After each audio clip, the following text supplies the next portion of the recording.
इस कारण माँ सीता को दूर रहना पड़ा था श्री राम जी से।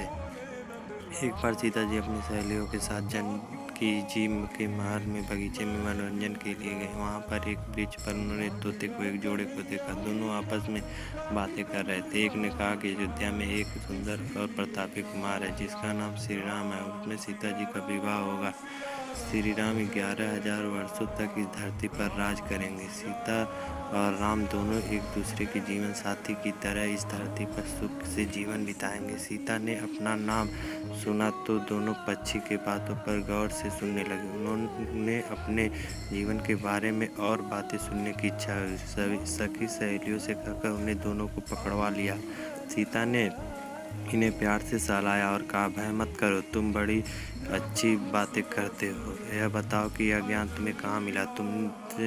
मुझसे डरने होने की जरूरत नहीं। दोनों का डर समाप्त हुआ। वे समझ गए कि वे स्वयं सीता हैं। दोनों ने बताया कि वाल्मीकि नाम के एक महर्षि हैं। वे उनका आश्रम में ही रहते हैं।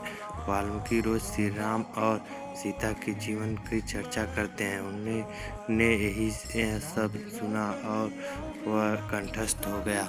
सीता ने और पूछा तो तोते ने कहा, दशरथ पुत्र श्री राम शिव का धनुष भंग करेंगे और सीता उन्हें पति के रूप में स्वीकार करेंगे। तीनों लोकों में यह अद्भुत जोड़ी बनेगी। सीता पूछती जाती और तोता उसका उत्तर देता जाता। दोनों थक गए। उन्होंने सीता से कहा, यह कथा बहुत विस्तृत है, कई माह लगेंगे सुनाने में। दोनों उड़ने के लिए तैयार हुए।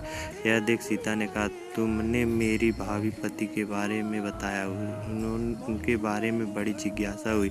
जब तक श्री राम आकर मेरे वरण नहीं कर लेते, मेरे महल में तुम आराम से रहकर सुख भोगो। तोती ने कहा, देवी, हम वन के प्राणी हैं, पेड़ों पर रहते हैं, सर्वत्र विचरण करते हैं। मैं गर्भवती हूँ, मुझे घोंसले में जाकर अपने बच्चे को जन्म देना है। सीता जी ने नहीं मानी। तोते ने कहा, आप जिद ना करें, जब मेरी पत्नी बच्चे को जन्म दे देगी तो मैं स्वयं आकर शेष कथा सुनाऊंगा, अभी तो हम जाने दें। सीता ने कहा, ऐसा है तो तुम चले जाओ, लेकिन तुम्हारी पत्नी यहीं रहेगी, मैं इसे कष्ट न होने दूंगी। तोते को पत्नी से बड़ा प्रेम था। वह अकेला जाने को तैयार न था। जब तोते को लगा कि वह सीता के चंगुल से मुक्त नहीं हो सकता तो विलाप करने लगा। मुनियों ने सत्य कहा, मौन रहना चाहिए। यदि हम कथा न करते तो मुक्त होते। तोती अपने पति का बिछोड़ सहन नहीं कर पा रही थी। उसने सीता से कहा, आप मुझे पति से अलग ना करें, मैं आपको श्राप दे दूंगी। सीता हंसने लगी। उन्होंने कहा, श्राप देना है तो दे दो, राजकुमारी को पक्षी के शौक से क्या बिगड़ेगा। तोती ने श्राप दिया, एक गर्भवती को जिस तरह तुम अपने पति से दूर कर रही हो, उसी तरह तुम जब गर्भवती होगी तो तुम्हें पति का बिछोड़ सहना पड़ेगा। श्राप देकर तोती ने प्राण त्याग दिया।